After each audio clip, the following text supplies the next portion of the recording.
नमस्कार, आप देख रहे हैं देश न्यूज़। मैं हूं आपके साथ दामिनी गौड़। जैसा कि आप जानते हैं, जल्द ही गणेश चतुर्थी आ रही है और बप्पा की मूर्तियों का निर्माण भी शुरू हो चुका है और अब तक 10 से 15 फीट की मूर्तियां बनाई जा चुकी है। लेकिन सोचने वाली बात होगी कि अब तक प्रशासन की ओर से कोई गाइडलाइन जारी नहीं की गई है और लोगों का कहना है कि जल्द ही प्रशासन मूर्तियों को लेकर एक गाइडलाइन जारी करने वाला है, जिससे अब बड़ी मूर्तियों पर इसका असर देखने को मिलेगा। इन्हीं सवालों का जवाब हम आपको देंगे, देखिए हमारी ये खास रिपोर्ट। नहीं आई प्रशासन की गाइडलाइन। बिना गाइडलाइन बनाई गई 16 फीट की मूर्तियां। गाइडलाइन के बाद होगा भारी नुकसान। कौन करेगा नुकसान की भरपाई? भारी नुकसान का कौन जिम्मेदार? कारीगरों ने बताया प्रशासन को गलत। हर साल होता है कारीगरों के साथ अन्याय। त्योहारों का दौर शुरू हो चुका है और सबसे पहले गणेश जी की मूर्तियों का निर्माण भी शुरू हो चुका है, लेकिन प्रशासन की ओर से कोई गाइडलाइन नहीं आई, जिससे अब बन चुकी मूर्तियों का क्या होगा, देखने वाली बात होगी। बता दें कि प्रशासन देर से जागता है, जिससे हर साल कारीगरों को परेशानी होती है।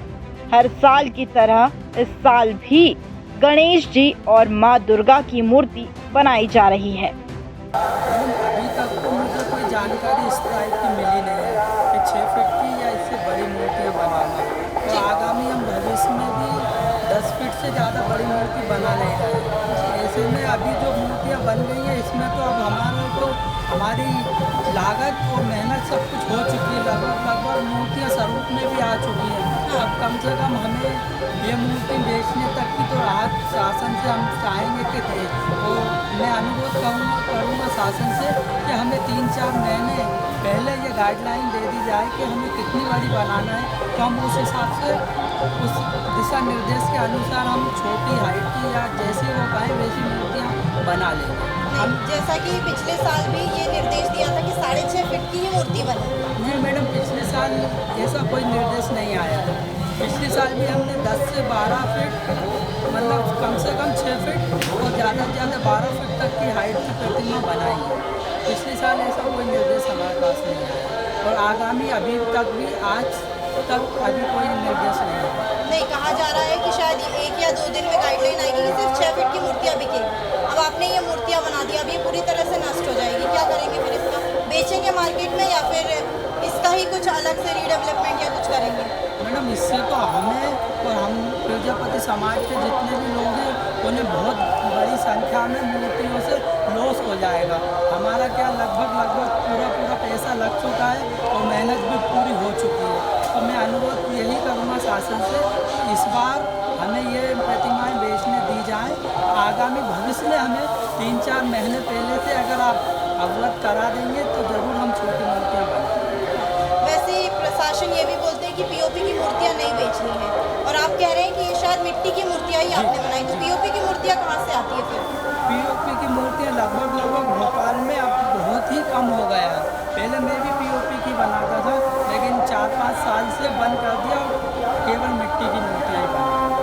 और ज़्यादातर आजकल भोपाल से बाहर से आ रही हैं मूर्तियाँ, लेकिन भोपाल में इतनी ज़्यादा पीओपी की मूर्तियाँ नहीं। आप प्रशासन को क्या कहना चाहोगे? अगर ये प्रशासन गाइडलाइन लेकर आता है तो आप प्रशासन से क्या बोलोगे? मैं चाहूँगा कि प्रशासन हमें इस बार को प्रतिमा बनाने के लिए छूट दे।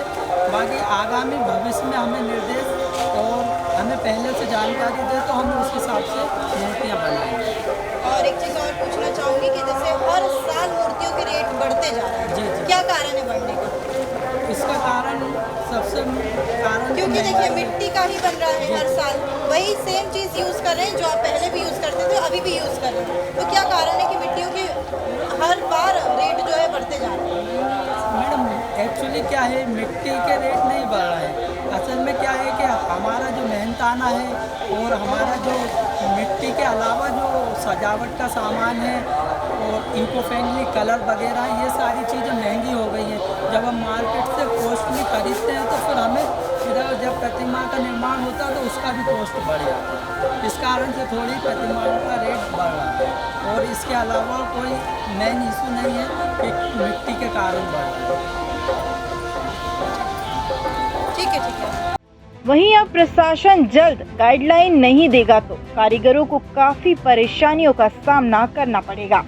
कारीगरों का कहना है कि हर साल हम 10 फीट से ज्यादा की मूर्तियां बना लेते हैं, उसके बाद प्रशासन जागता है, जिससे लाखों का नुकसान हमें उठाना पड़ता है, लेकिन न तो हमें कोई आश्वासन मिलता है और न ही मुआवजा।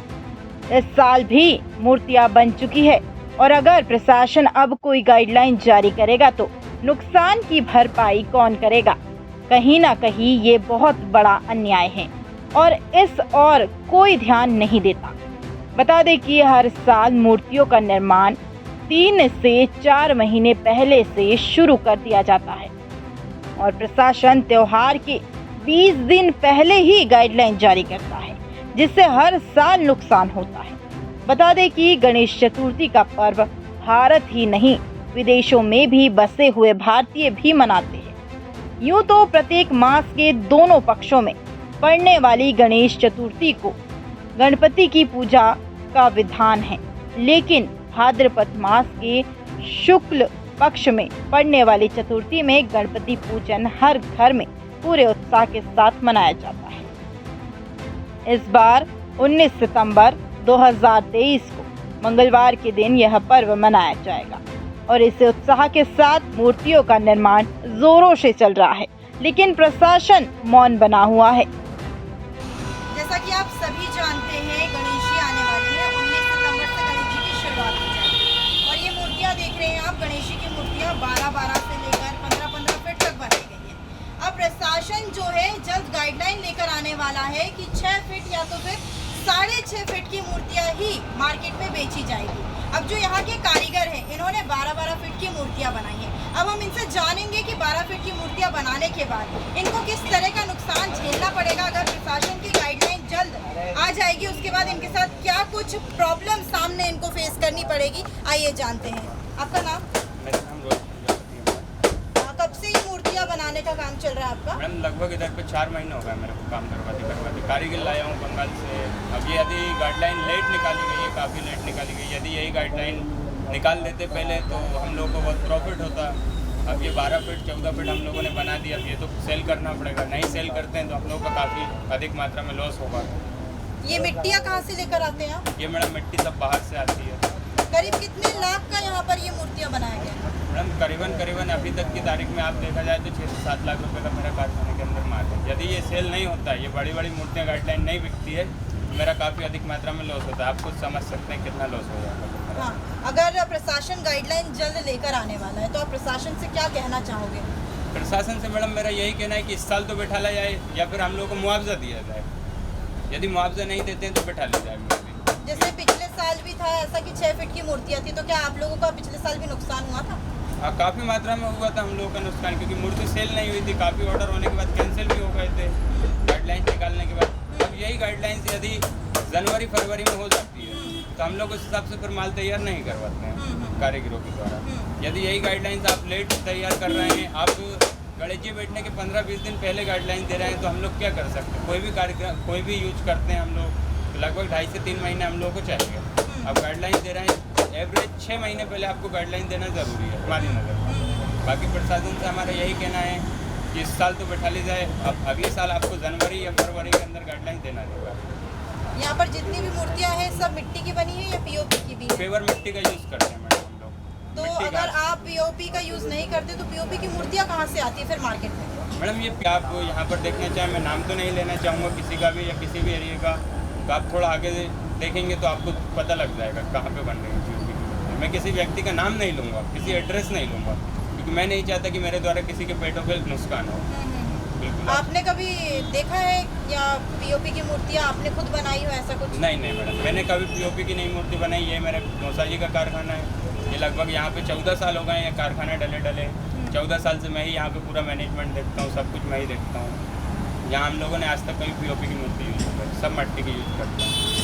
और और जैसा कि हर साल मूर्तियाँ बन रही है और हर साल जो रेट है वो मूर्तियों के अपग्रेड होते हैं, क्या कारण है इसका? मिट्टियाँ वही है, काम भी वही है, ड्यूरेशन भी वही है, उतने ही वक्त में आप बनाते हैं, तो क्या कारण है कि इसका रेट बढ़ते जा रहा है? मैडम रेट बढ़ने का सबसे मेन चीज़ होता है ट्रांसपोर्टेशन। जी।